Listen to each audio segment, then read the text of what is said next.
ஏற்று மிக கடுமையாக களத்தில் உழைத்த நம்முடைய கிளைக்கழக வார்டு கழக செயலாளர் பெருமக்களே, கிளைக்கழக வார்டு கழக நிர்வாகிகளே, அதே போல வாக்குச்சாவடி நிலை முகவர் பெருமக்களே, வாக்குச்சாவடியினுடைய குழு உறுப்பினர் பெருமக்களே, வாக்குச்சாவடியினுடைய டிஜிட்டல் ஏஜென்ட்களே, மகளிரணி இளைஞரணி வாக்குச்சாவடி குழு உறுப்பினர்களே மற்றும் அவர்களுக்கு துணை நின்ற தலைவர் கலைஞரின் இந்த இயக்கத்தை இந்த மாவட்டத்தில் வேறாக நின்று ஐயா ஐபிஆருக்கு துணையாக இருக்கிற கழக உறுப்பினர்களே, உங்கள் அத்தனை பேருக்கும் இந்த நேரத்தில் மாவட்ட கழகத்துடைய செயலாளர் என்ற முறையில இந்த 70 நாட்கள் அத்துணையும் சகித்துக் கொண்டு உங்களுடைய உழைப்பை 24x7 என்கிற அளவில் கடுமையாக உழைத்து இந்த மாவட்டத்தில் இன்றைக்கு 5,58,00,000 பேர் 5,58,000 பேரை 5,58,000 பேரை ஓரணியில் தமிழ்நாடு என்கிற இயக்கத்தில் இந்த 4 தொகுதிகளில் இன்றைக்கு இணைப்பதற்கு நீங்கள் தான் காரணம். அது மட்டுமல்ல, 2 லட்சம் குடும்பங்களை இந்த மாவட்டத்திலே ஓரணியில் தமிழ்நாட்டில் இணைத்த பெருமைக்குரியவர்கள் இங்கே அமர்ந்திருக்கக்கூடிய நீங்கள். உங்களுக்கு மாவட்ட கழகத்தின் சார்பில் இந்த நேரத்திலே நான் ஐயா ஐபிஆர் அவர்களுடைய சார்பிலும் அனைவரின் சார்பிலும் நன்றிகளை கைகளை குப்பி கேட்டுக்கொள்ள கடமைப்பட்டிருக்கின்றேன். இன்னும் சரியாக 5 மாதம் தான் நமக்கு தேர்தல் களம் இருக்கிறது. இன்றைக்கு நம்மை எதிர்த்து நிற்கக்கூடிய அதிமுக அவர்களுக்கு இன்றைக்கு துணையாக நிற்கிற பாரதிய ஜனதா இன்றைக்கு புதிதாக உருவாகி இருக்கக்கூடிய இயக்கங்கள் எத்தனை இயக்கங்கள் இருந்தாலும் இன்றைக்கு தமிழ்நாட்டில் தலைவர் தளபதி அவர்கள் மக்களின் இதயத்தில் இருக்கிறார். தமிழ்நாட்டினுடைய முதலமைச்சராக அவர்தான் இருக்க வேண்டும் என்று மக்கள் முடிவு செய்திருக்கிறார்கள். இன்றைக்கு மக்களுக்கான திட்டங்களை கொடுத்துக் கொண்டிருக்கிறார். நான் இந்த மாவட்டத்தை மட்டும் நேரத்தில் நான் மாவட்ட கழகத்துடைய செயலாளர் என்ற முறையில் சுட்டிக்காட்ட விரும்புகின்றேன். இந்த மாவட்டத்தில் மட்டும் நம்முடைய அரசு பொறுப்பேற்று இந்த 4.5 ஆண்டு காலத்திலே ஐயா ஐபிஆர் அவர்கள் அவருடைய தலைமையில் இந்த அரசினிடத்தில் நம்முடைய முதலமைச்சர் முத்துவேல் கருணாநிதி ஸ்டாலின் என்கிற நம்முடைய மகத்தான தலைவனிடத்தில் துணை முதலமைச்சராக நாளை வலிமையான தமிழகத்தை வழிநடத்தி இருக்கக்கூடிய அன்பு தலைவன் அண்ணன் உதயநிதி ஸ்டாலின் அவர்களிடத்திலே இந்த மாவட்டத்திற்கு ஐயா ஐபிஆர் அவர்கள் 6 கல்லூரிகளை பெற்றுக் கொடுத்திருக்கிறார். இந்த 4.5 ஆண்டுகளில் 6 கல்லூரிகளை பெற்றுக் கொடுத்திருக்கிறார்.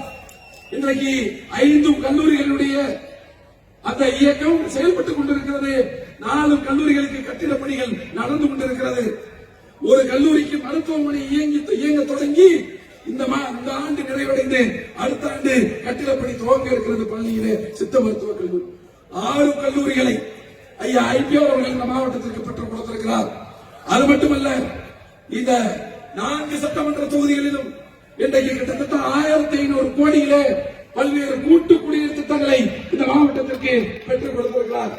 பழனிக்கு, திண்டுக்கலுக்கு பாதாள சாக்கடை திட்டங்கள்.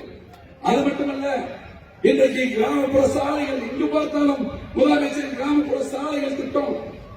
இந்த மாவட்டத்தில் இருக்கக்கூடிய 7 தொகுதிகளிலும் இந்த 2 ஆண்டுகளில் கிட்டத்தட்ட 8000க்கும் மேற்பட்ட கலைஞரின் கனவு இல்ல வீடுகள் இன்றைக்கு கட்டப்பட்டு அது 50% கட்டி முடிக்கப்பட்டிருக்கிறது.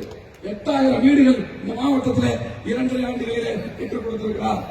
அது மட்டுமல்ல, தலைவர் கலைஞர் ஆட்சியிலே அடிக்கல் நடத்திய மருத்துவக் கல்லூரியினுடைய மருத்துவமனையை அதிமுக 10 ஆண்டுகள் திறக்காமல் இருந்தார்கள்.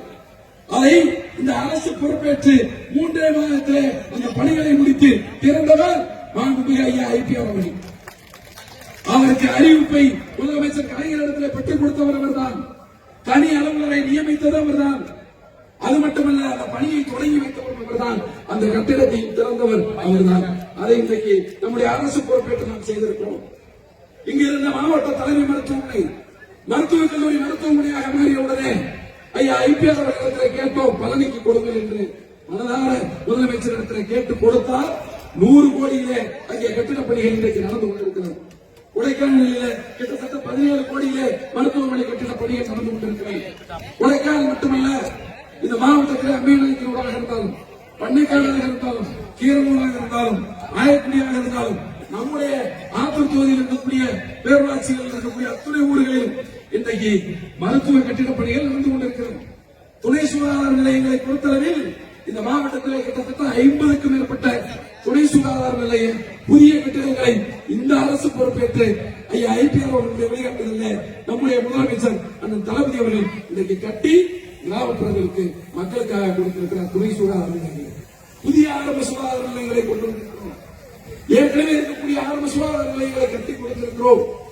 அது மட்டுமல்ல, இன்றைக்கு எங்கு பார்த்தாலும் சாலை வசதி இன்றைக்கு இந்த மாவட்டத்தில் உருவாக்கி இருக்கிறோம் என்று சொன்னால் திராவிட மாடல் திமுக ஆட்சி தலைவர் அண்ணன் தளபதி அவர்கள் ஏற்று இந்த 4.5 ஆண்டுகளில் இந்த மாவட்டத்தில் எங்கு பார்த்தாலும் வளர்ச்சி திட்டப்படும். இதையெல்லாம் இந்த மாவட்டத்திற்கு இந்த ஆட்சியில் பெற்றுக் கொடுத்தவர் ஐயா ஐபிஆர். அவர் எப்பொழுதெல்லாம் இந்த மாவட்டத்திற்கு அமைச்சராக வருகிறாரோ அப்பொழுதெல்லாம் இந்த மாவட்டத்திலே ஒவ்வொரு விதமான வளர்ச்சியை உருவாக்கிய தலைவர் தான் நம்முடைய ஐயா ஐபிஆர். ஆக இத்தனை பணிகளை இந்த மாவட்டத்தில் நாம் செய்திருக்கிறோம். செய்தவர் நம்முடைய முதலமைச்சர், அதற்கு துணையாக இருந்தவர் நம்முடைய துணை முதலமைச்சர் உதயநிதி அவர்கள், நம்முடைய திராவிட மாடல் திமுக அரசு. ஆக மக்கள் இவைகளையெல்லாம் உற்று பார்த்து இந்த அரசின் மீது ஒரு நல்ல மதிப்போடு இந்த மாவட்டத்தில் இருக்கிறார்கள். நான் இந்த கூட்டத்திலே சொன்னேன், எதிர்கட்சியினுடைய தலைவர் அவர்கள் பேசுவதற்கெல்லாம் நான் பதில் சொல்வது என்பதே அது சரியாக இருக்காது. நான் அதைத்தான் நீங்கள் சொல்ல விரும்புகின்றேன். நான் ஒன்றை மட்டும் சொல்கிறேன், இந்த மாவட்டத்தில் இருக்கக்கூடிய 4 சட்டமன்ற தொகுதிகளையும் ஐயா ஐபிஆர் தலைமையிலே 100% நாம் வெல்வோம். 100% நாம் வெல்வோம்.